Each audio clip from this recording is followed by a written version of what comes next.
बागी 4 मूवी के जब टीजर आई रहे तो मूवी के बहुत ही ज्यादा ट्रोल भई रहे। कुछ लोग सपोर्ट भी कैले रहे। अभी मूवी के ट्रेलर आइल बा, लेकिन ट्रेलर देखला से थोड़ा बहुत मूवी से अच्छा वाइब आवता। ट्रेलर के देखला से जो मूवी के स्टोरी बाटे उ ऐसा लगता कि कुछ इंटरेस्टेड स्टोरी एमे होखी, जौन की बहुत ही ज्यादा ब्रूटल रोमांस टाइप के मूवी होखे वाले बिया ई।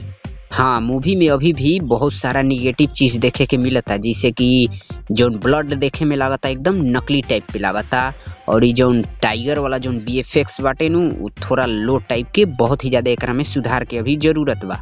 और ऐसा बहुत सारा में निगेटिव चीज देखे के मिलता, लेकिन हालांकि अभी मूवी रिलीज होखे में 5-6 दिन टाइम बा, तो एकरा अभी भी ठीक कइल जा सकेला। बाकी मूवी के स्टोरी थोड़ा बहुत इंटरेस्ट बढ़ावताटे, और टाइगर की वायलेंस वाला रूप थिएटर में देखे में बहुत मजा आई। बाकी टाइगर के वायलेंस वाला रूप देखे खातिर टाइगर के फैन तो एकदम बहुत ही ज्यादा बेताब बारन। तो मूवी बहुत ही जल्द 5 सितंबर के सिनेमा घर में देखे के मिली। बाकी लॉन्ग में रिव्यू तुरंत आवे वाला बाटे, तो लाइक करो, शेयर करो और सब्सक्राइब करल ना भूलियो।